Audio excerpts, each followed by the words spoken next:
Dulu orang tahu Langkat ini adalah negerinya wali-wali Allah. Dulu orang tahunya negeri ini adalah tempatnya orang-orang keramat. Sekarang lewat kita di Binjai, langsung terbayang tiang-tiang batang-batang pisang kena tinju.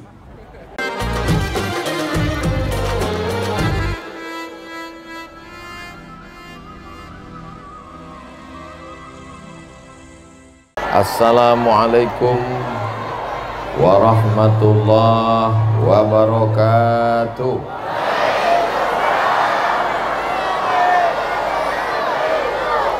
Memang cantik Batu Manikam, warnanya terang benderang. Dari bunyi sambutan salam macam belum makan siang. Apa kabar semuanya, sehat? Alhamdulillahi Rabbil.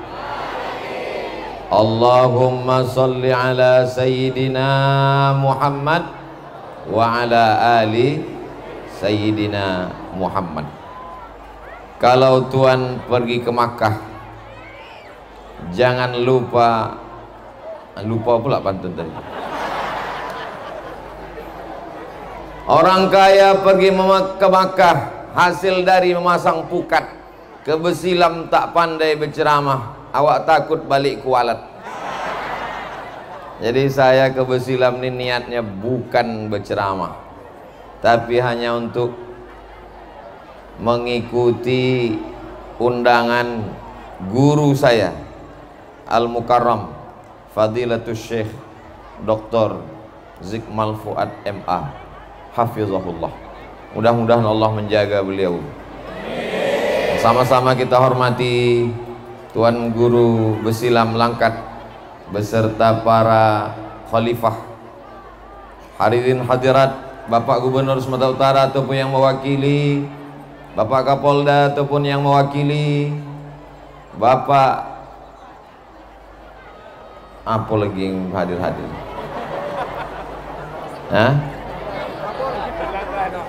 Bapak Pangdam ataupun yang mewakili, hadir bersama kita di tengah kesibukannya anggota DPR RI Komisi 10 Profesor Dr. Insinyur siapa?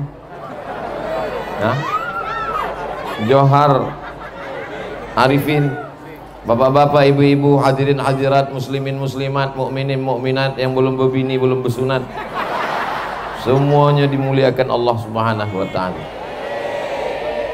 Kenapa Ustaz Somad ni tak macam biasa berceramah? Inilah awak di negeri keramat. Mudah-mudahan mendapatkan syafaat tuan-tuan guru insyaallah. Ila hadratus Syekh Abdul Wahab Rokan, Tuan Guru Besilam wa usulihi wa furu'ihi, syai'ul lillahi wa lahumul Fatihah. A'udzubillahi minasyaitonir rajim. Bismillahirrahmanirrahim. Alhamdulillahirabbil alamin arrahmanir rahim maliki yaumiddin. Iyyaka na'budu wa iyyaka nasta'in ihdinas siratal mustaqim siratal ladzina an'amta 'alaihim ghairil maghdubi 'alaihim waladdallin. Amin. Dari mana Ustadz tahu pertama kali tentang Tuan Guru tua Syekh Abdul Wahab Rokan? Apakah dari radio? Bukan.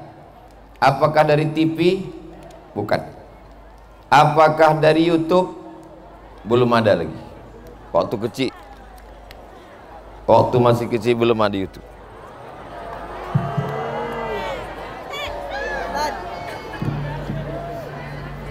Dari mana Ustadz Somad tahu pertama kali tentang Tuan Guru Besilam? Jelas. Saya pertama kali tahu tentang Besilam adalah, yang pertama memberitahu saya adalah sebelum masuk TK, sebelum SD, sebelum SMP, sebelum SMA, sebelum pesantren, sebelum kuliah, Al-Madrasatul Ula, yang mengenalkan wali Allah kepada anak adalah ibu yang pertama kali. Ada namanya wali Allah di Langkat. Wali Allah itu apa, Mak? Wali Allah itu sesudah Nabi Nabi cuma 25, Nabi Muhammad SAW. Sesudah itu wali Allah, namanya Syekh Abdul Wahab Rokan. Mak saya sampai ke Besilam ini, pernah mak ke Besilam? Belum aku berjumpa ayah kau lagi, udah sampai ke Besilam. Mak saya sampai kemari gadis, sebelum dia menikah, sebelum saya ada. Waktu itu ketika sampai beliau kemari, yang menjadi tuan guru Besilam adalah Tuan Syekh Fakih Tambah. Aku sampai ke Besilam, yang menjadi tuan guru waktu itu Tuan Syekh Fakih Tambah. Ketika itu ado di Besilam tuh golok. Golok itu apa mak? Kata orang Jawa, kentongan. Kayu yang dilobangi tengah untuk dipukul memanggil orang ke masjid. Dulu di Besilam tuh zaman aku waktu masih muda ada di Besilam. Kalau awak poluk kata orang bangkit awak ke Mekah. Mak saya berangkat ke Makkah. Allah Subhanahu wa taala memberikan bekas-bekas. Makanya ketika Imam Ahmad bin Hanbal sampai ke Masjid Nabawi, diusapnya mimbar bekas tapak kaki Nabi Muhammad SAW. Setelah diusapnya, diciumnya ke mulut. Jadi kalau ada orang memegang kentongan, memegang, maka itu adalah memegang min atharis salihin, bekas-bekas orang soleh. Makanya di Tarim Hadramaut Yaman tak diaspal jalan, bukan karena Yaman miskin, pemerintahnya kaya raya. Kenapa? Karena mereka tak ingin bekas-bekas tapak kaki wali-wali Allah itu ditutup oleh aspal. Begitu mereka memuliakan, menghormati para wali-wali Allah. Pelajaran pertama yang saya ambil dari ibu saya adalah, yang pertama kita ceritakan kepada anak kita adalah tentang wali Allah, bukan wali murid. Ini sekarang kenapa anak-anak ini tak kenal wali Allah? Karena ibunya bercerita tentang K-pop. Ibu bercerita kepada anak tentang drama Korea. Ibu bercerita kepada anak tentang film India. Ibu bercerita kepada anak tentang make up, tentang YouTube yang dia tonton. Apa kata orang Arab? Faqidus syai' la yu'ti. Orang yang tak punya apa-apa, dia tidak akan memberikan apa-apa. Mudah-mudahan ibu-ibu yang hadir di majelis ini pulang nanti bercerita tentang tuan guru tua kepada anak-anaknya. Amin. Karena saya mendapatkan pengetahuan tentang guru yang pertama kali dari almarhumah ibu saya. Bercerita dia kepada anak. Sekarang banyak ibu-ibu tak sempat bercerita tentang wali Allah kepada anak-anaknya. Kenapa? Karena sibuk main TikTok. Ibu-ibu sibuk update status. Ibu-ibu tak sempat membaca tentang wali Allah.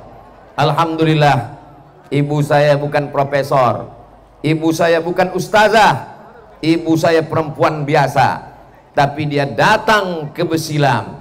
Dia berjumpa dengan tuan guru di zamannya. Dia sempat memegang bekas-bekas wali Allah, orang-orang soleh, dan cerita itu dia bawa pulang.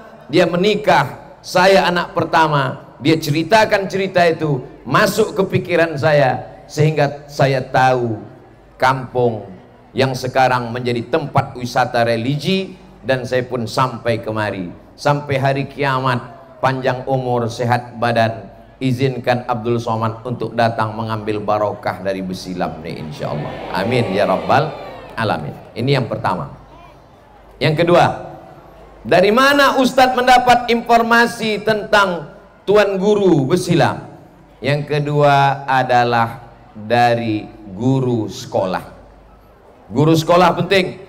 Saya melanjutkan pendidikan saya ke Madrasah Muallimin Al-Jamiatul Wasliyah, Simpang Marendal, Jalan Sisinga, Mangaraja. Ketika itu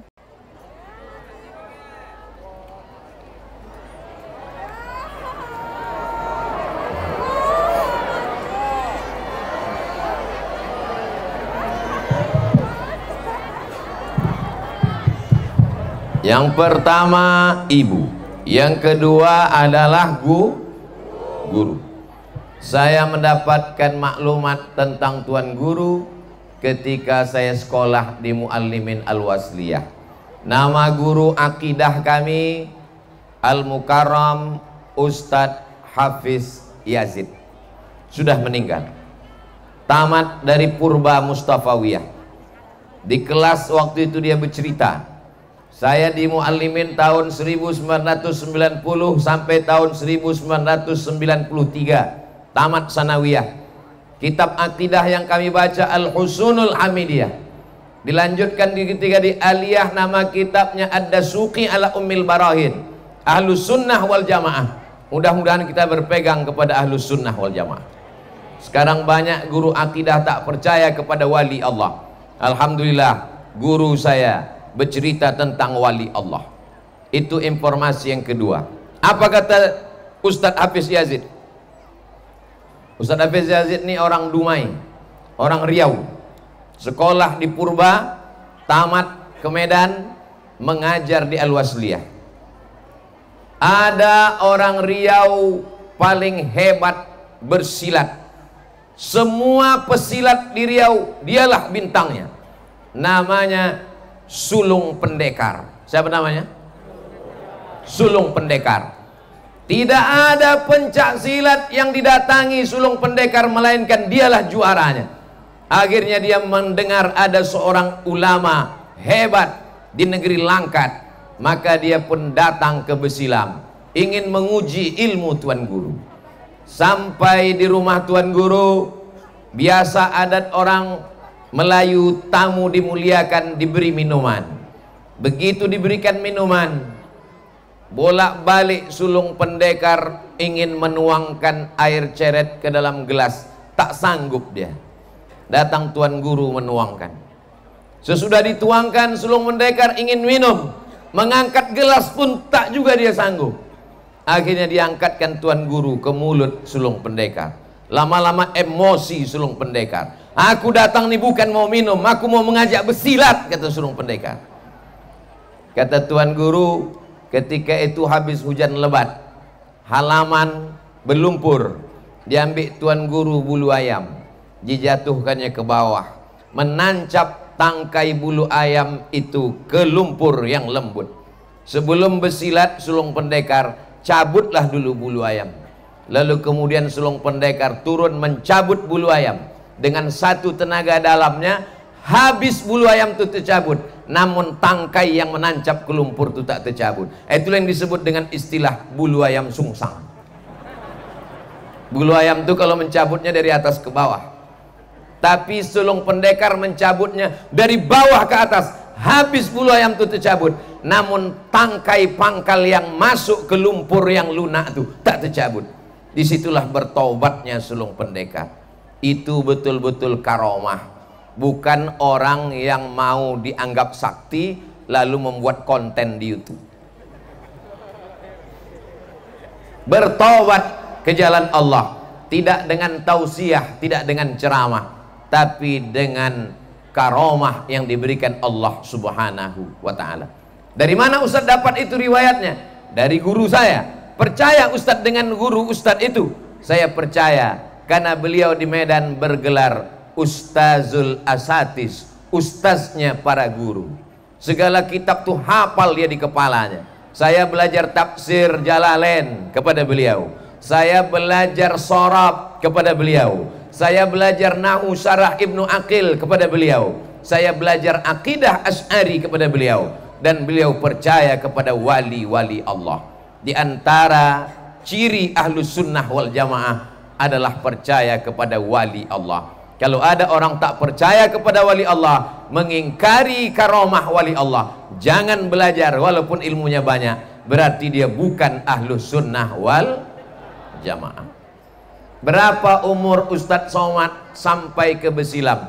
Saya pertama kali ziarah ke Besilam umur saya 5 tahun, dibawa oleh abang emak saya. Orang Melayu di kampung saya memanggil abang emak itu uak, bukan uak-uak, itu burung. Tradisi keluarga kami, setahun sekali dari kampung halaman datang kemari berombongan, dibawa anak cucu menantu kawan sahabat berziarah, dikenalkan kepada para alim ulama. Jadi Abdul Somad mengenal wali Allah Syekh Tuan Guru Tuo Tuan Syekh Abdul Wahab Rokan melalui 3 jalur. Yang pertama ibu, yang kedua guru, yang ketiga keluarga membawa ziarah. Walaupun nampaknya saya bertausiah di kampung yang keramat Besilam, tak perlu saya ceramahkan lagi tentang Tuan Guru karena semuanya sudah tahu. Tapi ceramah saya hari ini, cerita saya siang ini didengar oleh saudara-saudara saya dari Sabang sampai Papua, baik yang percaya wali maupun tidak, karena mereka akan menonton di channel Ustadz Abdul Somad Official. Subscribe, like, share, and comment. Berceramah di Besilam tak sama dengan di tempat lain. Ada adat-adat, ada adat istiadat. Bukan sekedar adat istiadat orang Melayu, tapi juga adat istiadat kepada para tuan guru. Kenapa Ustadz Somad berani bersini membelakangi tuan guru dan para khalifah? Aku udah bertanya dulu tadi. Di mana aku togak tuan guru? Kata tuan guru togak di situ. Tak apa-apa, tak pantang membelakangi. Tidak, itu maka berani sih. Kalau tompek lain bisa moncak-moncak sih. Jamaah yang dimuliakan Allah Subhanahu wa taala, ibu, kenalkan anak kita kepada wali Allah. Bapak ibu guru, kenalkan murid-murid kita dengan wali Allah. Para pakcik, paman, uak, bawa anak kemanakan kita ziarah ke makam wali Allah. Kalau tidak, mereka tidak akan mendapatkan barokahnya. Maka saya datang kemari, tak terhitung sudah yang tak berapa kali. Saya berharap kalau dipanjangkan Allah umur saya akan membawa anak keluarga. Sekarang kenapa tak Ustadz bawa? Jadwal ceramah penuh. Ini nanti malam sini, kemari, ke sana. Tapi nanti waktu luang, libur anak sekolah, bawa keluarga, berziarah. Sebagaimana aku dulu dikenalkan oleh ibuku, sebagaimana aku dulu dikenalkan oleh guruku, begitu pula lah Al-Fakir Abdul Somad ingin mengenalkannya kepada anak cucu generasi di masa akan datang. Tak sanggup membawa mereka datang kemari, paling tidak melalui tausiah ceramah. Ada yang mau datang sendirian, alhamdulillah. Ada yang mau datang beramai-ramai, ongkos tanggung masing-masing sendiri. Insya Allah melimpah ruah barokah diturunkan Allah Subhanahu wa taala. Amin ya rabbal. Apalagi saya mendengar kabar dari profesor tadi, ini sudah dicanangkan menjadi tempat wisata religi. Sekarang orang sedang error, bingung melihat dunia yang makin kacau balau. Bingung, dinyanyikan lagu tak juga tenang. Akhirnya pakai narkoba, menghisap ganja, sabu-sabu. Tak ada duit, lem kambing pun jadi. Ketenangan hanya ada dalam hati orang yang berzikir. Ala bidzikrillahi tatmainnul qulub. Tapi zikir ini ada kaifiatnya, ada caranya. Di antara cara yang dibawa oleh para guru-guru mulia, rupanya ditakdirkan Allah, dipilih Allah tanah ini menjadi salah satu tempat bermukimnya wali Allah. Makanya kalau ada orang bertanya kepada saya, Ustadz Somad, saya mau bersulu, saya mau talqin zikir. Kau di mana? Saya di Aceh. Kau di mana? Saya di Medan. Kau di mana? Saya di Riau. Pergi ke Besilam, jumpai Tuan Guru Fadilatul Syekh Ad-Doktor Zikmal Fuad. Ambil talqin, ambil sulu. Karena dunia ini tak bertepi, macam minum air garam. Makin diminum makin kering, makin diminum makin haus. Kalau memukat burung celatuk, burung dipukat di hari redup, awak udah duduk, mik pun hidup. Bapak Ibu yang dimuliakan Allah SWT, dari mana Ustadz Somad mengenal wali Allah Tuan Guru Tuo Besilam? Dari ibu, dari guru, dari keluarga. Saya dikenalkan sebelum masuk sekolah, sebelum pandai membaca. 3 orang ini mengenalkan kepada wali-wali Allah. Lalu kemudian saya pun berangkat ke Mesir tahun 1998. Sampai di Mesir bergabung dengan mahasiswa Riau. Ada yang bergabung dengan mahasiswa Medan, namanya HMM, Himpunan Mahasiswa Medan. Kebetulan di atas ini ada 2 orang anak HMM. Satu Ustadz Iqbal Sauki Pulungan LC, yang satu lagi Ustadz Husen, hadir bersama kita pada hari ini. Tapi saya tak ikut anak Medan waktu itu. Saya ikut kelompok studi mahasiswa Riau. Saya orang Riau. Di asrama Riau ada satu buku, sampulnya warna biru, dicetak oleh UIR Press, Universitas Islam Riau Press. Buku itu ditulis oleh budayawan Melayu Riau, namanya UU Hamidi. Siapa namanya? UU Hamidi. Judulnya Kontribusi Tarekat Naksabandiyah dalam Penyebaran Islam di Suku Sakai. Sakai adalah Melayu tua asli yang tinggal di pedalaman Riau. Siapa yang mengislamkan suku Sakai? Siapa yang berani tablik akbar di suku Sakai, yang penuh dengan racun santau, yang penuh dengan santet dan berbagai macam? Maka di situ dijelaskan oleh UU Hamidi. Tuan Syekh Abdul Wahab Rokan memiliki khalifah-khalifah. Khalifah artinya pengganti. Nabi Muhammad SAW meninggal, digantikan oleh Khalifah Abu Bakar Siddiq. Maka khalifah artinya pengganti. Kalau Tuan Syekh tak datang, maka yang memimpin adalah khalifah. Orang Melayu susah menyebut khalifah. Siapa tuh? Kelipah. Maka diangkatlah seorang khalifah di Riau, menyebarkan agama, masuk ke dalam hutan. Ternyata batin adalah kepala suku Sakai, tersinggung dengan kehadiran khalifah masuk ke dalam hutan, mengganggu stabilitas keamanan suku Sakai dalam hutan. Maka khalifah ini pun dihadang suatu hari. Apa kata batin suku Sakai? Khalifah, jangan lagi masuk ke dalam hutan kami di Riau. Keluar dari hutan. Tapi kalau mau masuk juga ke dalam hutan kami, syaratnya satu. Apa syaratnya? Kalau kau sanggup, mohon maaf, beribu maaf, tak layak mau saya ceritakan, tapi memang begitu dalam buku itu. Kalau memang kau sanggup Khalifah mau masuk ke hutan Riau, khitanlah aku. Kalau memang kau sanggup, sunatlah aku. Lalu kemudian Khalifah ini punya murid. Kata muridnya, kalau untuk menyunat kau tak perlu Khalifah, cukup aku aja. Tak usahlah togak lagi, duduk aja lah ya.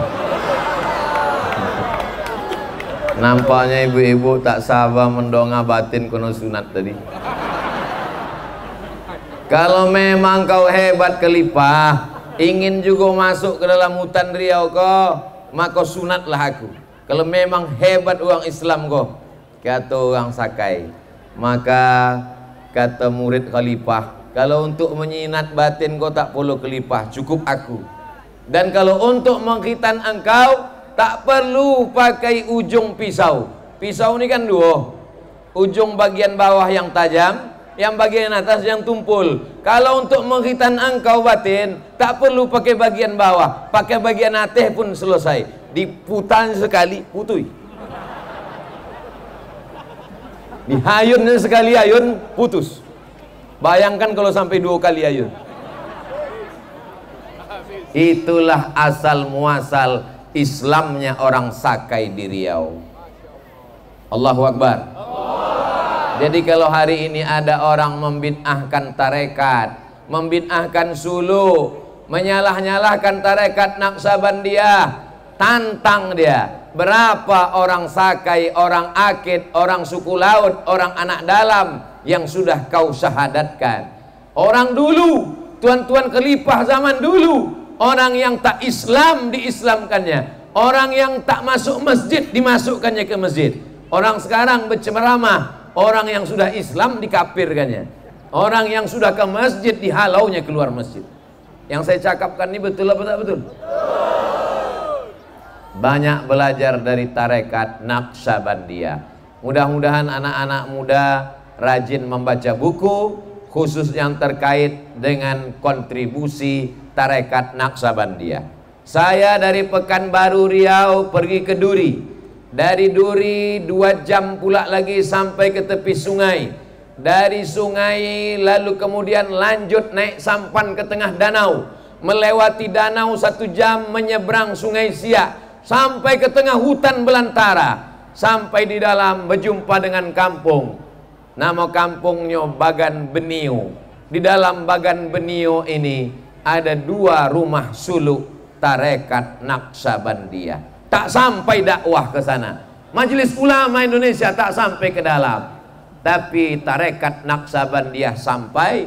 Dan di rumah suluk itulah anak-anak menumpang untuk belajar menuntut ilmu. Mudah-mudahan Allah melimpahkan kemuliaannya kepada para khalifah tarekat Naqsabandiyah yang sudah menyampaikan dakwah Islam. Hari ini orang berdakwah, berceramah, diundang dijemput pakai naik pesawat, tinggal di hotel bintang 5, dijemput antar dimuliakan. Zaman dulu mereka masuk ke dalam hutan belantara, sampailah syahadat, berislamlah orang. Bahkan kalau bapak ibu pergi nanti ke Pekanbaru, sebelah kiri sesudah Duri, maka di situ ada rumah suluk tarekat Naqsabandiyah menginduk ke Besilam, dan mursyidnya dulu adalah orang Sakai asli yang menjadi mursyid tarekat Naqsabandiyah mengambil kepada Besilam. Mereka tidak hanya sekedar masuk Islam, tapi mereka mengamalkan tarekat Naqsabandiyah. Selamat dunia, selamat akhirat. Mudah-mudahan kita mengamalkan ini istiqomah sampai mati insyaallah. Lalu saya pun mulai hobi membaca-baca. Di antara buku yang saya baca ada namanya ditulis oleh Tuan Fuad Said. Di situ beliau ceritakan beberapa karomah. Di antara karomah Tuan Guru yang saya ingat, yang saya baca adalah ketika Tuan Guru belajar di kota Makkah Al-Mukarramah, maka Syekh beliau memerintahkan murid-muridnya untuk membersihkan tempat yang paling kotor. Murid-murid yang lain jijik, murid-murid yang lain tak mau, murid-murid yang lain merasa tak hormat, tapi beliau dengan tulus ikhlasnya membersihkan. Setelah itu apa kata Syekh Guru beliau? Tangan inilah yang akan dicium oleh para ulama-ulama dan dicium raja-raja. Kira-kira betul tak yang terjadi pada Tuan Guru? Raja-raja mencium tangan beliau. Meninggal tahun 1926. Sekarang sudah tahun 2022. Tak lama lagi akan 100 tahun lamanya. Dan sampai hari ini tak pernah kosong semenit sedetik pun orang berdatangan berziarah. Di antara karomah karena memuliakan guru, tangan yang dianggap hina kotor ini akan dicium raja-raja, akan dicium alim ulama, akan dicium orang. Bukan tangannya saja, bekas-bekasnya, makamnya berziarah tak putus. Hari ini ada orang hidup mengundang orang hidup, tapi orang tak mau datang. Nama acaranya open house. Open, buka. House, rumah. Open house, rumah dibuka hari raya. Dari pagi sampai jam 12 malam. Belalat makanan, orang tak mau datang. Beliau sudah meninggal 100 tahun. Tapi sampai hari ini kita masih berkumpul bersama. Belum lagi haul beliau. 2 kali saya mau datang haul, tak jadi-jadi. Karena Covid menghalangi. Hari ini jadi Ustadz Somad ceramah. Hari ini saya bisa menyampaikan kalimat-kalimat di Besilam ini pun. Ini juga karomah dari Tuan Syekh Abdul Wahab Rokan. Saya dapat kabar Ustadz Somad batal ceramah di Besilam karena tak dapat izin. Saya serahkan pada Allah. La haula wala quwata illa billah. Tapi dalam lubuk hati saya yang paling kecil, halus di dalam sebesar ujung rambut, tapi tak saya cakapkan. Nanti ditunjukkan Allah Ta'ala barokat karomah Tuan Syekh, Tuan Guru Tua dan tuan-tuan guru besilam. Jadi juga aku ceramah nih nanti insya Allah. Allah tunjukkan jadi. Bagaimana ceritanya Ustaz Somad bisa ceramah ke besilam ini? Oh, sanadnya panjang. Dari komisi 10 ke komisi 3, dari komisi 3 ke Mabes, dari Mabes ke Polda, dari Polda ke Polres, barulah bisa ceramah. Jadi nanti kalau menulis buku, di antara karomah Tuan Syekh Abdul Wahab Rokan, Abdul Somad bisa ceramah di besilam. Allahu Akbar. Kalau engkau yang mau Abdul Somad, tak jadi. Kalau orang besilam yang mau Abdul Somad, tak jadi. Tapi kalau wali Allah yang bersetuju, tak ada yang sulit bagi Allah. Innama amruhu iza arada syai'an ayyakula lahu kun fayakun. Di dalam buku biografi Tuan Guru saya baca bahwa orang Belanda tidak suka kepada Tuan Guru. Mereka menfitnah ini Tuan Guru pandai mencetak duit palsu. Lalu kemudian Tuan Guru tak mau dihinakan, direndahkan. Pergi beliau ke Semenanjung Malaya. Apa yang terjadi dengan Pangkalan Berandan ketika itu? Hilang minyak di Pangkalan Berandan. Ikan tak muncul di tengah lautan Langkat. Ada dalilnya dalam Al-Quran. Walau anna ahlal qura amanu, kalau penduduk suatu negeri itu beriman, wattaqau, bertakwa, la fatahna alaihim, akan kami bukakan untuk mereka barokatin, barokah minas sama, dari langit, wal ard, dari bumi. Barokah dari langit, turun hujan. Hari ini pun ada barokah dari langit, datang 2 lalat besar merekam. Kamera merekam ceramah Abdul Somad hari ini. Allahu Akbar walillahil hamd. Begitu Allah Subhanahu wa ta'ala menurunkan rahmatnya, minyak dari dalam bumi di stop Allah Subhanahu wa ta'ala, sesuai dengan hadis dalam Sahih Muslim. Man adali waliyan, siapa yang memusuhi waliku, faqad adzantuhu bil har, berarti dia sudah mengajak perang dengan aku. Siapa yang memusuhi waliku, maka dia mengajak perang dengan aku. Ditutup Allah SWT sumur minyak. Sampai akhirnya Tuan Guru Tua balik lagi ke besilam, mengalir sampai hari ini. Bangsa Indonesia setelah merdeka, Pertamina mendapatkan barokah sumur minyak itu. Mudah-mudahan tetap mengalir sampai hari kiamat insya Allah. Sumur minyak itu mengalir, solar aja yang macet. Bapak Ibu yang dimuliakan Allah Subhanahu wa ta'ala. Jadi cara mengenal wali Allah itu bagaimana? Melalui 4 cara. Yang pertama, ibu mengenalkan.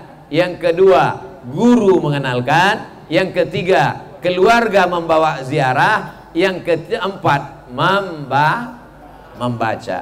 Ibu tak mengenalkan, guru tak bercerita, keluarga tak peduli, membaca tak mau, mati aja lah. Tinggal harapan yang kelima. Apa itu? Dengarkan tausiah ceramah yang bercerita tentang wali-wali Allah. Kalau ada haul datang. Tahun 2022 tak bisa, panjang umur sehat badan. Mudah-mudahan 2023 tak ada lagi covid, bisa kita beramai-ramai di sini insyaallah. Amin. Abdul Somad datang kalau untuk ceramah tak sanggup, hilang bahan, hilang timbul. Bandingkanlah ceramah Abdul Somad di tempat lain dengan di besilam, beda. Kenapa? Grogi dia. Bapak Ibu yang dimuliakan Allah Subhanahu wa ta'ala.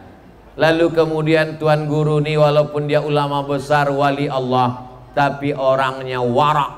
Warak itu menjaga diri bukan dari yang haram. Kalau ada orang tak mau minum khamar, tak mau berzina, tak mau berjudi, itu namanya takwa. Tapi kalau ada orang menjaga diri dari yang tidak haram, tapi masih samar-samar, itu adalah warak. Suatu ketika ulama-ulama datang ke Siak Sri Indrapura, kerajaan Melayu Riau besar, yang kerajaannya terhampar dari Siak sampai ke Aceh Tamiang. Ketika penjajah Belanda menekan kerajaan Melayu, maka kerajaan Malaysia membackup kerajaan-kerajaan Melayu yang ada di Sumatera bagian utara. Kesultanan Langkat, Kesultanan Delhi, Kesultanan Serdang, Kesultanan Asahan, di backup dengan kekuatan Kesultanan Siak Sri Indrapura. Dari tahun 1723 sampai akhirnya Sultan Syarif Qasim menyerahkan kedaulatan kepada Presiden Soekarno tahun 1946. Tuan Guru bersilam, Tuan Guru tua berada di Siak. Lalu tradisi waktu itu memakan sirih. Sirihnya diletakkan di dalam tepak. Tepak tempat sirih terbuat dari emas. Ulama-ulama yang hadir waktu itu, mereka semuanya memakan sirih. Tapi Tuan Guru tua tak mau memakan sirih. Mengapa Tuan Guru tua tak mau memakan sirih dari tepak emas? Akan kita lanjutkan setelah iklan berikut ini. Makan dari piring emas haram. Laki-laki memakai emas haram. Uhillu zahab wal harir lil unsa min ummati. Aku haramkan emas dan sutra bagi laki-laki. Wa u'arrimu umalir rijal. Yang perempuan boleh, yang laki-laki haram. Tapi makan sirih dari tepak, maka ulama ikhtilaf, karena dia bukan makan nasi, hanya sekedar tempat. Bagaimana dengan orang yang meletakkan sapu tangan di atas tempat dari emas? Tak masalah. Tapi Tuan Guru tak mau memakan sirih dari tepak emas. Ketika ditanya kepada beliau, kenapa ulama-ulama itu mau? Beliau tak mengatakan, itu orang jahil, itu orang bodoh. Tidak. Apa kata beliau? Aku belum dapat dalilnya lagi yang membolehkan. Begitulah tawaduknya beliau. Itu selalu saya pakai.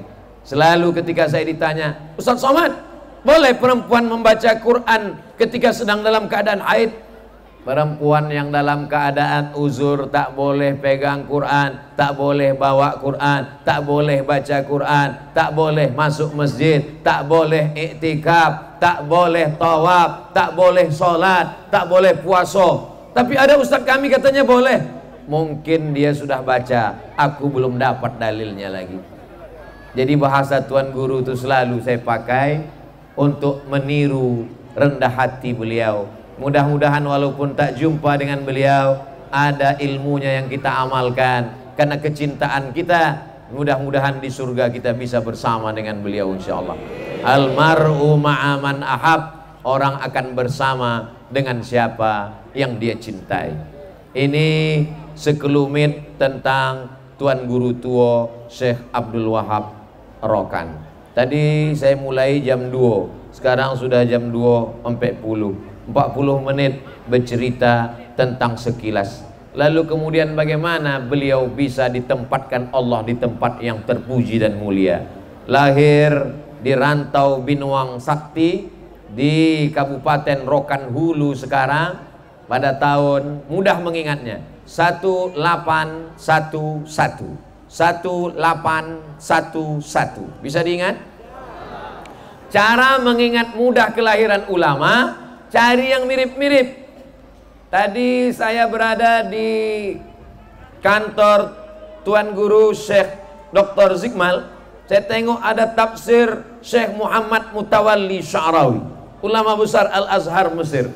Syekh Muhammad Mutawalli Sya'rawi lahirnya 1911. Syekh Abdul Wahab Rokan lahirnya 1811. Bisa diingat? Syekh Muhammad Mutawalli Sya'rawi 1911. Tuan Guru tua 1811. Itu trik cara mudah mengingat. Jadi sekali dayung 2-3 hari pegalnya tak hilang-hilang. Sekali awak ingat sampai mati tidak akan lupa. Tuan Syekh Mutawalli Sya'rawi 1911. Tuan Guru tua 1811. Kalau 911 itu emergency call. Lalu kemudian beliau belajar ke Makkah pada tahun 1863. 1863. Kalau lahirnya 1811, ke Makkah 1863, berapakah umurnya saat pergi ke Makkah? Ingat, iko masuk UAS, ujian akhir semester. Berarti beliau ke Makkah umur 52 tahun. Saya ketika membaca biografi beliau, saya merasa muda kembali. Kalau tidak, saya merasa sudah tua, merasa tak layak lagi untuk belajar, merasa menuntut ilmu sudah cukup. Begitu belajar dari kehidupan beliau. Lahir 1811, belajar ke Makkah 1863, umur 52, masih semangat menuntut ilmu. Gimana? Masih semangat daftar S2? Masya Allah, semangat. Jadi kalau ada orang yang merasa terlambat belajar, kamu masih mau kuliah? Aku gola tua Ustaz, saya ini sudah tua Pak Ustadz. Belajarlah dari kehidupan Tuan Guru tua. Beliau umur 52 tahun tetap menuntut ilmu, dan bukan sebulan di Makkah, bukan datang ambil baiat talqin bersuluk balik, enggak. Beliau berapa lama di Makkah? 6 tahun lamanya, sampai akhirnya belajar akidah Ahlus Sunnah wa Jamaah, belajar fikih, belajar tafsir, belajar hadis, sampai pada puncaknya adalah belajar tarekat, mengambil dari Syekhul Masyaikh Tariqah Naqsabandiyah. Beliau adalah Syekh Sulaiman Zuhdi. Tarekat ini disebut dengan tarekat Naqsabandiyah, tapi di ujungnya ada Khalidiyah. Kenapa ada Khalid di dalam? Karena ada seorang ulama besar namanya Syekh Diyauddin Khalid Naqsabandi. Itulah mengapa disebut dengan Khalid. Syekh Khalid ini punya murid namanya Syekh Abdullah Afandi. Syekh Abdullah Afandi punya murid namanya Syekh Sulaiman Al-Qarimi. Syekh Sulaiman Al-Qarimi punya murid namanya Syekh Sulaiman Zuhdi. Syekh Sulaiman Zuhdi punya murid, itulah dia guru tua Syekh Bahauddin An-Naqsabandi. Kita ucapkan marhaban, ahlan wa sahlan untuk Ketua Majelis Ulama Indonesia Provinsi Sumatera Utara, Tuan Guru guru kita Dr. Maratua Simanjunta. Ahlan wa sahlan, marhaban. Waalaikumsalam warahmatullahi wabarakatuh. Bapak-bapak yang ibu-ibu sudah hafal insyaallah. Yang mau saya ajak untuk mengingat nama-nama ulama-ulama ini adalah anak-anak muda, supaya mereka nanti bisa bercerita ke anak mereka, ke cucu-cucu mereka. Syekh Diyauddin Khalid An-Naqsabandi punya murid namanya Syekh Abdullah Afandi. Syekh Abdullah Afandi punya murid namanya Syekh Sulaiman Qarimi. Syekh Sulaiman Al-Qarimi punya murid namanya Syekh Sulaiman Zuhdi. Syekh Sulaiman Zuhdi punya murid namanya Syekh. Jadi rata-rata tarekat Naqsabandiyah ini bertemu nasabnya pada Syekh Sulaiman Zuhdi. Syekh Sulaiman Zuhdi punya murid melalui beberapa jalur sampai kepada Syekh Abdul Ghani Al-Kampari. Kenapa disebut Al-Kampari? Orang Kampar Riau, berdekatan dengan Rokan. Lalu kemudian beliau punya murid dari Aceh, itulah dia Syekh Muhammad Wali, atau dikenal dengan Syekh Muda Wali. Syekh Muda Wali punya murid, punya anak yang sekaligus murid, itulah dia Syekh Muhibbuddin Wali, Profesor Dr. Muhibbuddin Wali. Jadi rata-rata orang-orang tarekat Naqsabandiyah ini adalah orang-orang yang arif, namun di samping itu juga mereka adalah orang-orang yang alim dalam bidang ilmu. Jadi jangan bayangkan Tuan Guru ini busuluk 2 hari langsung jalan di atas air, terbang di awan. Beliau itu belajar akidah, belajar nahu, belajar sharaf, belajar bahasa Arab. Saya yakin dan percaya kenapa hari ini kita datang bersama berkumpul, bangkitnya gairah kita kembali adalah Tuan Guru kita hari ini, Tuan Guru Dr. Zikmal Fuad MA, S1, S2, S3, dosen, mengajar di Malaysia, tafsir, hadis, Saya mengikuti tausiah-tausiah beliau, syarah hikam bahasa Arab, dan beliau sebelum menjadi tuan guru memanglah guru saya di pesantren Darul Arafah Riau pada tahun Darul Arafah di Lau Bakri, Sumatera Utara, Deli Serdang, tahun 1993 sampai 1994. Saya tak tamat, tapi saya diakui beliau jadi murid insyaallah. Bapak Ibu yang dimuliakan Allah Subhanahu wa taala, menuntut ilmu, kirim anak-anak sampai S1, S2, S3, sampai ke Makkah Al-Mukarramah. Ini adalah mengikut jejak dari tuan guru tua. Bagaimana ibu-ibu, siap mengirimkan anaknya untuk belajar? Masya Allah, tabarakallah. Ibu-ibu siap mengirimkan anaknya untuk belajar agama? Insya Allah. Kalau bapak ibu kirim anak-anak bapak ibu, hebat mereka membaca kitab, bukan untuk membodoh-bodohi orang jahil, bukan untuk mengguru-gurui ulama, tapi untuk menegakkan syiar Islam, membela ahlus sunnah wal jamaah. Insya Allah sekali ahlus sunnah wal jamaah sampai hari kiamat kita tetap bersama dengan golongan ahlus sunnah wal jamaah.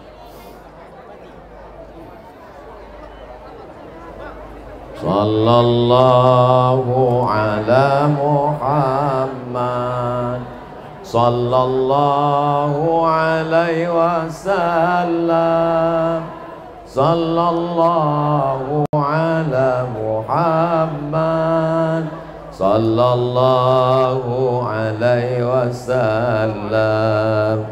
Ya Nabi salam alaika, ya Rasul salam alaika, ya Habibi salam alaika, salawatullah alaika. Jadi pelajaran yang bisa kita ambil dari tuan guru, pertama, jangan merasa tua dalam menuntut ilmu. Walaupun udah berusia 52 tahun, semangat bergelora sampai ke Makkah 6 tahun, mengkaji fikih, mengkaji akidah, mengkaji hadis, akidah, hadis, tafsir, fikih, tasawuf. Pintunya adalah bahasa Arab, nahwu, sharaf, balaghah. Ini semua saya sampaikan pesan-pesan ini supaya orang jangan menganggap bahwa belajar tasawuf itu tidak perlu kepada ilmu syariat. As-syari'atu bila haqiqatin batilah, syariat tanpa hakikat batil. Wal haqiqatu bila syariatin atilah, hakikat tanpa syariat maka dia akan sia-sia, hampa. Banyak orang sekarang berbaju tasawuf tapi isinya dukun, berbaju tasawuf tapi isinya klinik, berbaju tasawuf tapi sebenarnya orang malas menjalankan syariat. Bukan begitu ciri tarekat Naqsabandiyah Besilam. Itu bisa dilihat dari pribadi Tuan Syekh, Tuan Guru tua. Ini mesti kita jelaskan ke anak-anak kita. Yang intern di dalam mesti disadarkan, yang ekstern di luar orang mesti diingatkan supaya dia jangan menganggap tarekat ini adalah aliran sesat, tarekat ini tak peduli kepada syariat, tarekat ini jauh daripada sunnah Rasulullah. Mereka lah yang menghidupkan sunnah-sunnah Rasulullah sallallahu alaihi wasallam. Pelajaran dari kehidupan Tuan Guru tua, beliau pulang dari Makkah, sempat ke Dumai, sempat ke Semenanjung Melaya, sempat ke Rokan, dan pada puncaknya adalah 1883. Lahir 1811, ke Makkah 1863, masuk mulai ke negeri ini, ke tanah yang kita sedang berada di atasnya ini 1883. Dalam umur, kalau lahirnya 1811, masuk kemari 1883, berarti beliau memulai hidup di sini berumur 72 tahun. Banyak orang sekarang umur 52 tahun sudah macam-macam, tapi beliau Masya Allah umur 72 tahun memulai kehidupan yang baru, membuka negeri yang Masya Allah. Dipejamkannya matanya, nampaknya pintu masuk Masjidil Haram. Pintu masuk Masjidil Haram itu namanya Babus Salam. Orang Melayu susah menyebut Babus Salam. Kau nak kemana? Ke Besilam.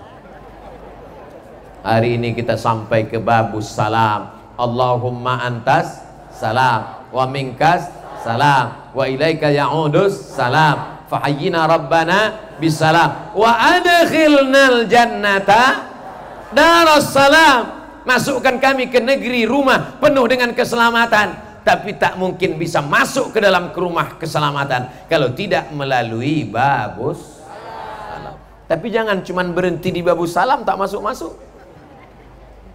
Jangan jadi orang dekat dengan Babus Salam, tinggal di Langkat macam ayam mati di lumbung padi. Kau dari mana? Saya orang Langkat. Kau dari mana? Saya orang Stabat. Kau dari mana? Saya orang Tanjung Pura. Tahu Besilam? Oh, tahu saya. Udah mengambil baiat tarikat. Udah pernah bersuluk. Ayam mati di lumbung padi.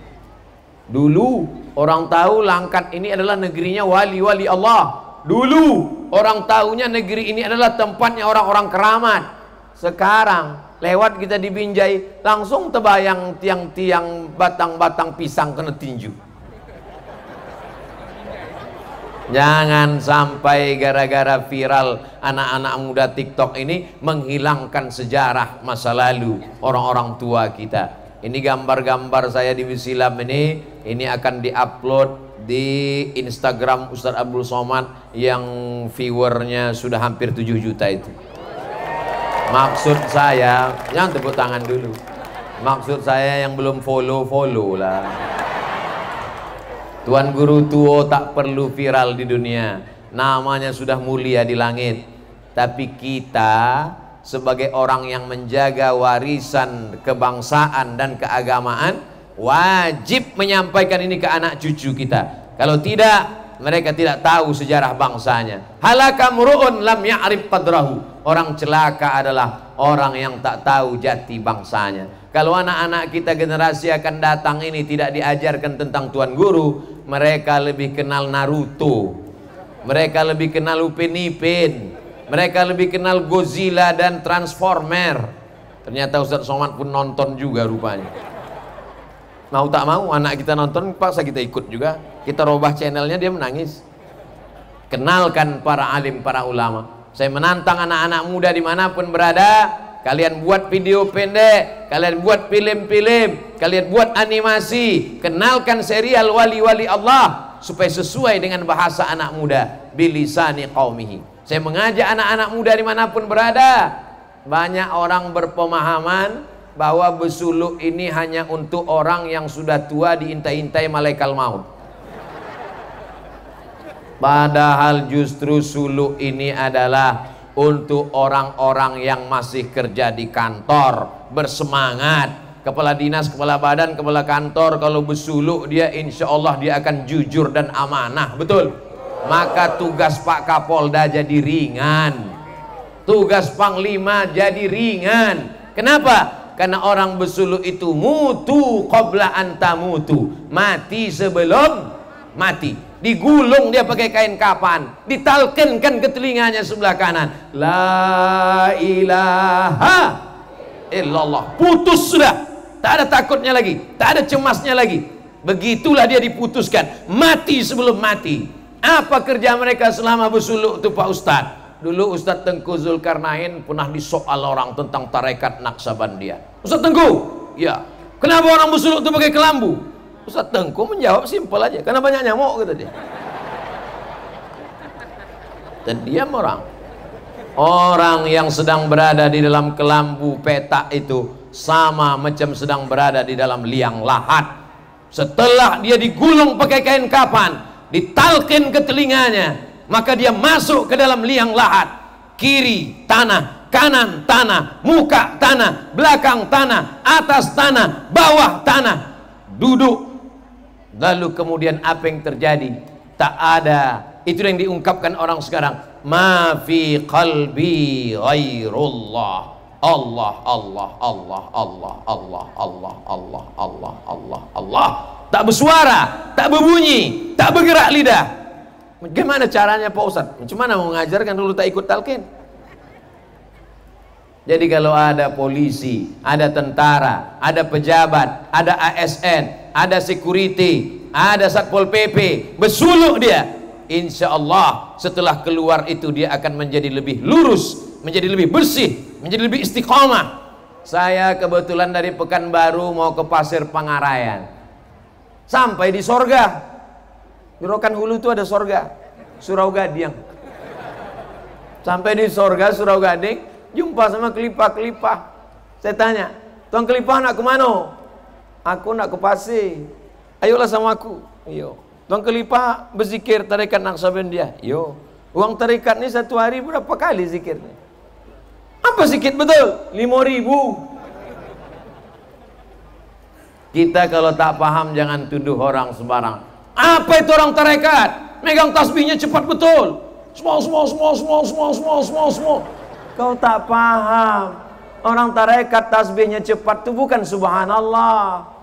Mereka kalau selesai sholat tetap subhanallah pelan. Subhanallah, subhanallah, alhamdulillah, alhamdulillah, Allahu akbar, Allahu akbar. Lalu tasbihnya cepat itu apa? Allah, Allah, Allah, Allah, Allah, Allah. Tak berbunyi, tak bersuara, lidahnya tak bergerak, terhunjam di dalam hatinya. Tangkai jantung. Setan tak berbisik ke telinga. Alladzi waswisu fi sudur. Sudur sini apa pula sini? Alladzi waswisu fi sudurin nas. Sudur yang mana? Yang kanan, yang kiri, yang atas, yang bawah, yang tengah, sebelah kiri, 2 jari. Disitulah dihunjamkannya kalimah Allah. Sampai apa dikatakan Imam Al-Ghazali.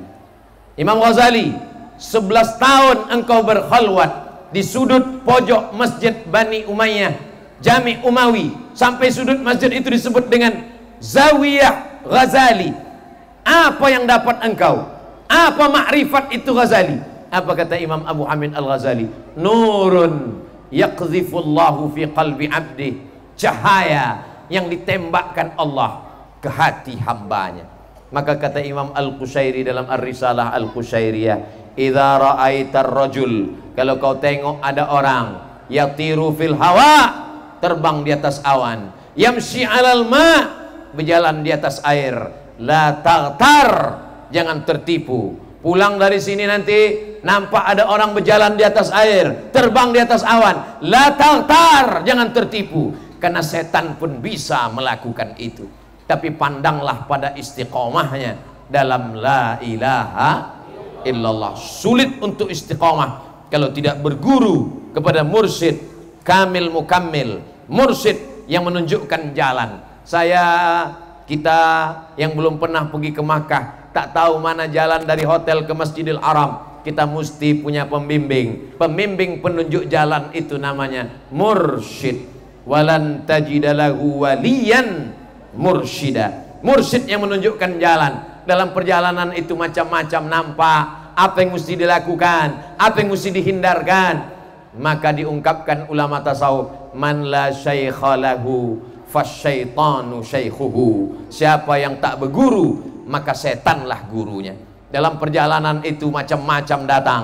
Syekh Abdul Qadir Al-Jilani ketika dia sedang berzikir di Masjid Baghdad Irak, ketika dia sedang khusyuk berzikir, tiba-tiba datang suara, hai Abdul Qadir Jilani, laqad ghafartu laka ma taqaddama min dzambika wa ma ta'akhkhar. Sudah kuampunkan dosa-dosamu yang lalu dan yang akan datang. Tak usah salat lagi. Andai Abdul Somad sedang berzikir tengah malam, tiba-tiba datang berbisik, hai Abdul Somad, sudah kuampunkan dosamu yang lalu dan yang akan datang. Tak usah kau sembahyang lagi. Inilah yang kutunggu-tunggu dari tadi. Tapi karena ilmu syariatnya kuat, apa kata Syekh Abdul Qadir Al-Jilani? Ukhruj ya adu Allah, pergilah engkau wahai musuh Allah. Dari mana dia tahu bahwa itu setan? Dari mana dia tahu bahwa itu iblis? Karena pesannya bertentangan dengan syariat. Karena Nabi tak pernah meninggalkan sholat. Ini tarekat Naqsabandiyah Babus Salam, berpegang teguh kepada syariat. Maka sampai hari kiamat dijaga Allah, diperhatikan, turun rahmat dan barakah Allah Subhanahu wa taala. Allahumma ya Allah, berikan rahmat, madad, barakah kepada kami semua yang hadir di majlis yang mulia ini insyaallah. Amin ya rabbal alamin.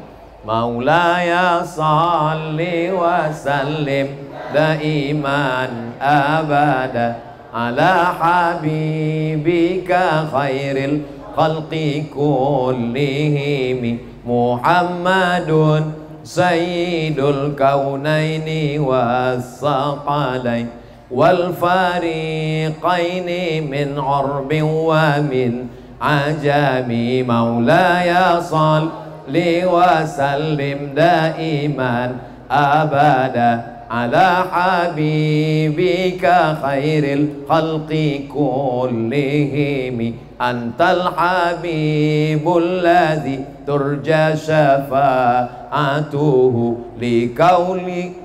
likulli haulim minal ahwali muqtahimi. Antal habibul ladzi turja syafa'atuhu, engkaulah orang kami cinta yang ditunggu syafaatnya. Likulli haulim minal ahwali muqtahami, dalam setiap kesulitan kita meminta kepada Allah, tapi bertawassul melalui Rasulullah sallallahu alaihi. Kenapa orang bertawassul dengan Syekh Abdul Qadir Al-Jilani? Kenapa orang bertawassul dengan Syekh Ahmad Ar-Rifai? Kenapa orang bertawassul dengan Sayyidi Ahmad Al-Badawi? Kenapa orang bertawassul dengan Syekh Abdul Hasan Asy-Syazili? Kenapa orang bertawassul dengan Syekh Abdul Wahab Rokan? Kenapa orang bertawassul dengan Tuan Guru Tua? Dijawab oleh Syekh Yusuf dalam kitab Al-Mawsu'ah Al-Yusufiyah fi Adillatis Sufiyah. Kita bertawassul kepada Allah, menyebut nama orang-orang soleh karena kedudukan mereka yang mulia, karena amal soleh mulia. Kita tak sanggup. Tawassul itu saya tak paham tawassul itu Pak Ustaz. Begini contoh tawassul. Ada orang Langkat menelpon Ustaz Somad minta jadwal. Assalamualaikum. Waalaikumsalam. Betul nih nomor Ustaz Somad? Betul. Bisa Ustaz ceramah di Langkat? Mohon maaf jadwal saya penuh. Ini permintaan dari Tuan Guru Busilam. Oh insya Allah ada. Nah, itu namanya tawassul. Tapi jangan dicoba. Bapak Ibu yang dimuliakan Allah Subhanahu wa taala, kita memintanya kepada Allah. Sekarang orang menuduh itu orang terikat itu bertawassul, minta kepada manusia. Bahkan mereka mengejek kuburiyun, menyembah kubur. Ini orang yang jahil tapi tak tahu dia pada jahilnya, menikmati kejahilan. Tidak ada orang Islam yang meminta kepada kubur. Iyyaka na'budu wa iyyaka nasta'in. Tapi kita meminta kepada Allah. Allahumma inna natawassalu ilaika bijahi nabika Muhammad sallallahu alaihi wasallam wa bijahi Syekh Abdul Qadir Al-Jilani wa bi karamati Syekh Abdul Wahab Rokan wa bijahi Syekh Bahauddin Naqsabandi wa bijahi ahli silsilatit tariqah An-Naqsabandiyah. Kami memohon kepada Engkau ya Allah, barokat kemuliaan para tuan-tuan guru, jadikanlah anakku ini soleh, selamatkanlah suamiku dari dilarikan pelakor. Ini penting bagi ibu-ibu nih, karena dia khawatir, dia takut, dia cemas, dia ngeri, dia galau. Nampaknya ibu senyum tapi hati cemas, betul? Bertawassul kepada Allah, bacakan Al-Fatihah, Al-Fatihah kepada Rasulullah, Fatihah kepada Syekh Abdul Wahab Rokan, Fatihah kepada mursyid-mursyid. Setelah itu ya Allah, barokat tuan-tuan guru, barokat surat Al-Fatihah, selamatkan anakku, selamatkan suamiku, selamatkan kami. Allah menurunkan rahmatnya. Begitu kata ahli hadis dari Maroko, namanya Syekh Abdullah bin Siddiq Al-Ghumari, dalam kitabnya tentang tawassul dengan nabi dan wali-wali yang soleh. Jadi apa yang kita lakukan hari ini, kalau disalahkan, dibid'ahkan orang, kalau tahu kita jalan, insya Allah la yadurrukum man dhalla idza tadaitum. Kalau kau tahu jalan, insya Allah tak ada yang bisa membuat kau sesat. Orang Medan tahu jalan Kuala Namu, mendarat pesawat di airport, naik taksi, super taksi mulai bermain-main, berbelok, dia tahu jalan, dia kasih tahu, super taksi jangan macam-macam. Tapi kalau dia tak jauh jalan, dibawanya berputar sampai ke Tanjung Balai Asahan. baru dibelokkannya balik ke Langkat. Jauh betul nih, jalan baru Pak. Jamaah yang dimuliakan Allah SWT, itulah maka kita mesti tahu dalil. Kalau tidak, kita akan disalahkan orang, kita akan dibid'ahkan orang. Tuan guru tak perlu kepada dalil-dalil kita, tapi kita sebagai orang awam perlu membela. Semangat untuk tabligh akbar pengajian, bagus. Semangat untuk acara, bagus. Tapi semangat membaca kitab, untuk membela ajaran-ajaran ulama salafus soleh, membela tarekat Naqsabandiyah, membela amalan-amalan nenek moyang kita. Banyak orang menganggap, wah ini adalah mengikut tradisi saja, tak ada dalilnya. Padahal mereka yang belum sampai kajinya ke situ, pikniknya kurang jauh, bacaannya kurang panjang, merenungnya kurang lama. Maka kalau dipelajari dengan baik dan seksama dari buku para alim dan ulama, insya Allah selamatlah kita dalam 3 hal: akidahnya Asy'ari, fikihnya Syafi'i, tasawufnya Sunni, Imam Junaid al-Baghdadi dan Imam Abu Hamid al-Ghazali. Apa kata pesan Tuan Guru Tuo? Bersuluklah kalian dengan Naqsabandiyah atau Syaziliyah supaya sama kalian dengan aku. Insya Allah amalan kita Naqsabandiyah. Begitu tegak bendera di padang mahsyar nanti, bersamalah kita dengan beliau menghadap Allah Subhanahu wa taala. Kita semua akan mendapatkan syafaat Nabi pasti. Ada pesannya. Masya Allah, tabarakallah. Pak Gubernur sudah di Tanjung Pura. Mohon ceramahnya ditambah sampai dia sampai.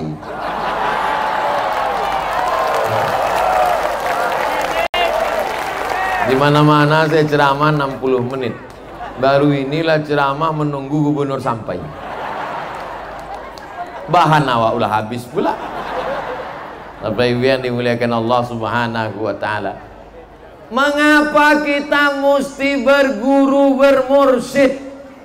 Ditanyakan kepada Syekh Ali Jum'ah mufti Mesir. Apa kata Syekh Ali Jum'ah? Ya ayyuhalladzina amanu taqullah. Hai orang-orang yang beriman, bertakwalah kepada Allah. Wa kunu ma'as shadiqin. Hendaklah kamu bersama dengan orang yang benar. Ya ayyuhalladzina amanu, beriman. Ittaqullah, bertakwa. Tak cukup hanya 2, mesti tambah 1 lagi. Wa kunu ma'as shadiqin. Hendaklah kamu bersama dengan orang yang benar. Itulah dalil bermursyid. Kau sudah tobat? Sudah Pak Ustadz. Dulu kau mabuk, sakau, pakai narkoba, ngisap ganja. Betul Pak Ustadz. Dulu kau minum khamar. Ya. Sekarang minum apa? Air mineral Pak Ustadz. Udah sehat? Udah. Bergurunya kemana? Baca Quran sendiri, baca hadis sendiri, belajar sendiri, baca sendiri, nyasar sendiri, sesat sendiri. Mesti berguru, mesti bermursyid. Kalau tidak kita tak akan tahu jalan. Jangankan masalah berzikir, jangankan masalah bertarekat, membaca Quran pun kalau tak berguru. Dari mana kita tahu bunyi nun mati bertemu dengan qaf? Min. Bagaimana kita tahu bunyi ba qalqalah? Min qablikum. Dari mana kita tahu bunyi a di dalam? La'allakum. Orang kalau baca Quran tidak berguru, dijamin 100% dia akan buka Quran alama. Ada itu tulisannya alama. Tapi kalau dia berguru bukan itu bacaannya. Alif lam mim. Sekarang banyak orang berzikir di tempat-tempat tahlil tak berguru. La ilaha illallah, la ilaha illallah, la ilaha illallah. Pas tanya, kenapa kau goyang kepala? Ku tengok orang goyang, aku goyang pula. Di mana diantukkannya la itu, di mana ditariknya, di mana ke kanan apa ke kiri, apa dipukul kan? Itu bukan asal-asalan. Kita kan manusia. Imam Syafi'i manusia, kita manusia. Imam Bahauddin Naqsabandi manusia, kita manusia. Dia makan, kita makan. Dia minum, kita minum. Memang betul, tapi dia bertuajuh berzikir. Kita sekarang asik main handphone. Di mana datangnya kemuliaan yang dititipkan Allah Subhanahu wa taala? maka tidak ada jalan lain kecuali berguru. Alhamdulillah, dijamin dari mulai awal Tuan Guru Tuo sampai yang sekarang yang ke-13, betul? Sejalan berjalan. Di tempat-tempat lain banyak yang bubar, hilang. Ustaz Somad ini dulu rumah suluk, sekarang udah jadi apa? Sarang walet. Ustaz Somad ini dulu tempat Tuan Guru, sekarang mana? Tak ada lagi yang belajar agama, tak lagi. Tapi di Besilam barokah doa sampai hari kiamat masih akan terus berganti silih berganti.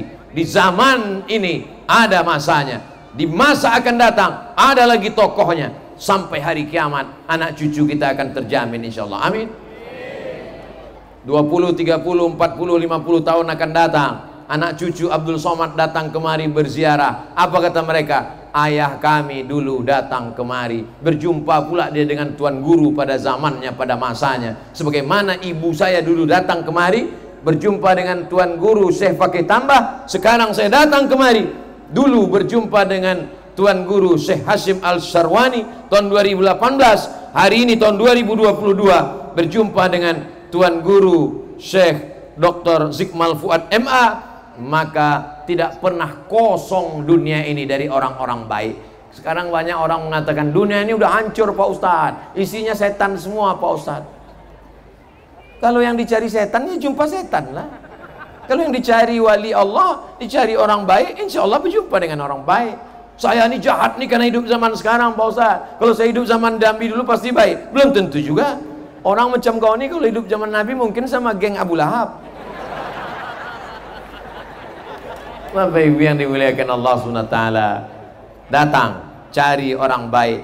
Wa allaw istaqamu ala tariqati, orang yang istiqamah di dalam tariqat ini, la asqainahum ma'an ghadaqa, kami akan memberikan mereka limpahan air kemuliaan tak putus sampai hari kiamat. Ini yang dicari orang sekarang. Ala inna awliya Allah, ketahuilah wali-wali Allah, la khaufun alaihim walahum yahzanun. Penyakit manusia modern sekarang adalah dua. Yang pertama khauf, takut yang berlebihan. Takut tak lulus sekolah, sudah lulus takut tak bisa kuliah, sudah kuliah takut tak bisa kerja, sudah kerja takut tak bisa berbini, udah berbini takut tak bisa punya anak, udah punya anak takut tak bisa berbini sekali lagi, meninggal. Ibu mau marah aja. Apa maknanya? Ini dunia ini semakin mengerikan, manusia makin konsumtif, duit makin banyak, keperluan makin tinggi. Dulu orang naik sepeda motor cukup 20.000, sekarang dia main mobil minyaknya mahal, mesti ada 1.200.000. Makin hebat, makin tinggi, kebutuhan makin banyak. Tidak ada yang bisa menekan keinginan itu kecuali hidup zuhud yang diajarkan tarekat. Tapi orang bertarekat bukan berarti dia hidup fakir miskin susah melarat. Kalau ada orang mengatakan tarekat ini hanya menghambat kemajuan negara, orang bertarekat ini hanya mengajarkan miskin berpangku tangan, datang kau ke Besilam, tengok bangunannya yang megah, tengok rumah yang cantik. Inilah tasawuf, dunianya dapat, akhiratnya dapat. Rabbana atina fid dunya hasanah wa fil akhirati hasanah. Suatu ketika Imam Abul Hasan Asy-Syadzili naik kuda yang gagah perkasa, bajunya bagus, berjumpa dengan orang kafir. Apa kata orang kafir? Syadzili, kenapa kau pakai baju mewah? Kenapa kau pakai kereta mewah? Dunia ini kan penjara, dunia ini kan hina. Apa kata Imam Abul Hasan Asy-Syadzili? Sehina-hinanya aku di dunia, kudaku mahal, bajuku bagus. Sehina-hinanya engkau di akhirat, lebih hina daripada kudaku ini nanti. Artinya apa? Silakan punya mobil yang bagus, tapi jangan sampai kredit melilit batang leher. Silakan punya rumah yang bagus, tapi jangan terlalu sayang sampai takut mati. Karena kita menjalani hidup di dunia, maka kita berjalan sesuai dengan keadaan yang ada di dunia. Begitu Tuan Guru mengajarkan. Beliau punya rumah, Ustaz Somad, tuan rumah, guru dulu membangun rumah kayu panjang besar. Jangan bayangkan orang bertasawuf, bertarekat itu tinggal di dalam hutan, di dalam gua, hanya berpangku tangan, berserah diri kepada Allah. Maka ada mahasiswa yang menulis skripsi tentang kontribusi Tuan Guru Tuo dalam pengembangan ekonomi umat. Di mana beliau bertapa, pasti di sana ada ikan, di sana ada kebun, bangkit ekonomi umat. Jadi mereka bukan hanya sekedar mengajarkan orang berzikir mengingat Allah, tapi juga ekonomi umatnya bangkit. Laisa bi khairikum man taraka dunyahu li akhiratihi. Orang yang baik bukan orang yang meninggalkan dunia untuk akhirat. Wala akhiratahu li dunyahu. Orang yang baik bukan orang yang meninggalkan akhirat untuk dunia. Liusiba minhuma jami'an. Dapat kedua-duanya. Insyaallah kita di Besilab nih dapat dua-duanya insyaallah. Dunianya dapat, akhiratnya pun dapat. Amin ya rabbal. Tasawuf diambil dari kata sofa. Sofa artinya suci. Anak-anak sekarang kalau ditanya apa arti sofa, tempat duduk Pak Ustaz. Sofa qalbuhu lillah. Makanya sa'i dimulai dari sofa, berakhir di marwah. Sudah jadi bahasa Melayu. Marwah kemuliaan, marwah harkat dan martabat. Tidak mungkin sampai ke sofa kalau tidak dimulai dari sofa. Tak akan mungkin sampai ke marwah. Begitu juga dengan salat. At-tahuru syatrul iman. Suci, bersih adalah setengah daripada iman. Karena orang tidak sah salatnya kalau tidak berwudu. Tak sanggup berwudu, bertayamum. Yang paling bagus mandi. Tak bisa mandi, wudu. Tak kuat wudu, tayamum. Tayamum pun tak bisa, mati aja lah. Suci, bersih. Orang fikih melihat kainnya suci, orang fikih menengok badannya suci, orang fikih menengok tempat sholatnya suci, orang tasawuf lebih dalam daripada itu, menengok hatinya suci. Itulah yang disebut dengan takhalli. Takhalli, kosongkan hati dari hasad, dengki, busuk hati, sum'ah, angkuh, sombong, kibir, merasa besar, merasa diri hebat, merasa diri mulia. Saya waktu ceramah di Rokan Hulu, Pasir Pengarayan, datanglah seorang mursyid tarekat Naksabandiyah. Ustadz Somad pernah menengok gambar Tuan Guru Tuo Syekh Abdul Wahab Rokan Besilab? Pernah. Nampak kepalanya bersungkup pakai ghurfah sorban, ya. Kenapa di atas itu ditutup? Mungkin karena panas matahari kelipah. Orang kalau kepanasan, dia bernaung di bawah pohon kayu. Betul? Saya kepanasan, lalu saya bernaung di bawah pohon kayu. Ada masalah? Tak ada masalah kan? Tapi bagi orang tasawuf masalah. Kenapa? Karena belum tentu yang punya kayu itu izin dia bernaung di bawah. Karena takut dia dihisap nanti di akhirat gara-gara bernaung di bawah pohon kayu, maka disungkupnya kepalanya sehingga dia tidak bernaung di bawah pohon kayu tapi bernaung di bawah sorbannya. Lama saya memikirkan itu balik. Berapa kali aku udah bernaung di bawah pokok kayu. Halus kaji orang tasawuf. Dulu saya pahami bersungkup pakai sorban itu supaya jangan panas, supaya jangan menengok mata ke kanan ke kiri, supaya khusyuk bertuajuh berzikir. Rupanya bukan sebatas itu. Kita berdiri setelah saya bercerita dengan orang tarekat itu, barulah kami buka kajian Risalah Al-Qusairiyah. Di dalam itu bercerita tentang orang yang sholatnya banyak, puasanya banyak, zikirnya banyak, hajinya banyak, tapi hisapnya di akhirat lama sekali. Ketika ditanya kenapa hisapnya lama, mencuri tak ada, berzina tak ada, mabuk tak ada, zalim tak ada, aniaya tak ada. Kenapa hisapnya lama? Sholatnya lengkap, puasanya banyak. Rupanya balik dari kenduri undangan, menyangkut daging di gigi. Dicongkel pakai lidah tak tercabut-cabut.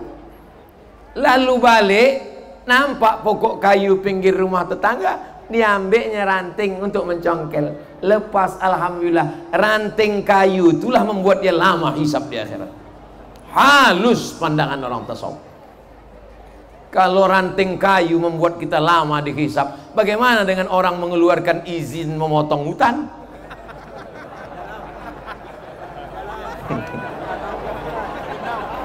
Jadi kalau pejabat orang punya kekuasaan, ikut tarekat, bersuluk dan bertasawuf, kira-kira makin baik atau makin bagus Indonesia?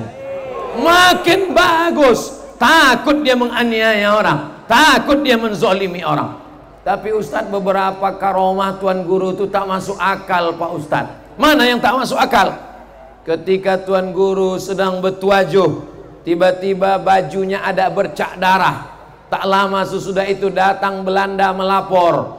Rupanya mereka memoto nampak Tuan Guru ikut perang dengan orang Aceh melawan Belanda. Padahal dia bertuajuh di rumah suluk tarekat Naqsabandiyah Besilam. Apa maknanya? Ini tak masuk akal. Oh, jadi kalau Tuan Guru bertuajuh di sini tak bisa dia ikut perang di Aceh? Mana bisa? Jadi ketika sahabat Nabi pulang dari Nahawan sampai ke Madinah, apa kata sahabat Nabi? Waktu kami sedang dikejar musuh, tiba-tiba nampak kami Umar bin Khattab. Apa kata Umar? Ya Sariyah Jabal, ya Sariyah Jabal, hai pasukan perang, bersembunyilah kalian di balik bukit. Waktu itu Umar bin Khattab sedang khutbah di kota Al-Madinah Al-Munawwarah, dan sedang khutbah itu dia berkata, tiba-tiba lain bunyi khutbahnya, ya Sariyah Jabal, hai pasukan, bersembunyi di balik bukit. Berkata dia di Madinah, didengar oleh orang di Nahawan.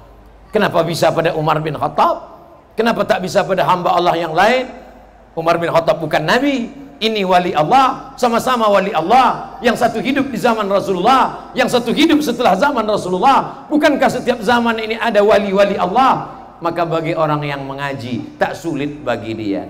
Apakah mungkin Ustadz Abdul Somad di Riau tiba-tiba ditengok orang di Besilam, dan sekarang di Besilam bisa ditengok orang di Pekanbaru? Bisa. Tapi bukan karomah namanya. Apa namanya? Aplikasi Zoom. Jamaah yang dimuliakan Allah Subhanahu wa Ta'ala. Jadi kalau ada orang meragukan, tapi dengan syarat dia mau mencari dan mencari, membaca, insya Allah dia akan menemukan dalil-dalilnya. Nampaknya Pak Gubernur tak juga sampai. Awak ceramah udah 90 menit. Jamaah yang dimuliakan Allah Subhanahu wa Ta'ala, ini ada cawan gelas. Gelas ini bekas bapak-bapak nonton bola malam, dia merokok, abu rokok dimasukkannya ke gelas. Mau ngambil asbak di dapur, takut hantu. Habis nonton film KKN, ngerokok dia, dimasukkannya ke dalam asbak, masukkannya ke dalam gelas cawan. Tak lama sesudah itu datang orang mengambilkan air zam-zam, dituangkan air zam-zam ke dalam gelas berisi puntung rokok. Bisa air zam-zam diminum? Salahkah air zam-zam? Yang salah siapa? Yang salah adalah cawannya. Kenapa tak dibersihkan dulu? Begitulah zikir diisikan ke dalam hati yang kotor. Zikirnya tak salah. Saya ini kenapa Pak Ustadz berzikir rajin, tapi kenapa? Karena belum kau bersihkan cawannya. Bersihkan cawannya, cuci bersih. Setelah itu tuangkan air zam-zam. Begitu diminum, Masya Allah. Gimana rasanya Pak Ustadz? Rasa sabun. Kenapa? Rupanya belum dibilas. Cuci bersih, hasad, dengki. Itulah mengapa selesai berwudu kita katakan, Allahumma ja'alni minat tawabin, waj'alni minal mutatahhirin, waj'alni min ibadikas salihin.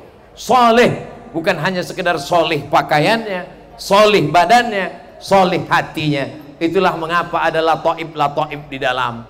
Dipukulkan sekian ribu Allah menghilangkan kibr, dipukulkan sekian ribu Allah menghilangkan hasad, sampai akhirnya bersih sebersih-bersihnya. Setelah itu barulah dia dapat nur cahaya yang diberikan Allah Subhanahu wa Ta'ala. Tapi ini prosesnya panjang. Jangan baru ikut talqin sekali, bersuluk sekali, balik ke rumah tiba-tiba seorang bapak mengadu kepada Syekh Mursyid, alhamdulillah Pak Ustadz, malam tadi jam 2 malam tiba-tiba saya terbangun, saya tengok istri saya itu setengah badannya bercahaya Pak Ustadz.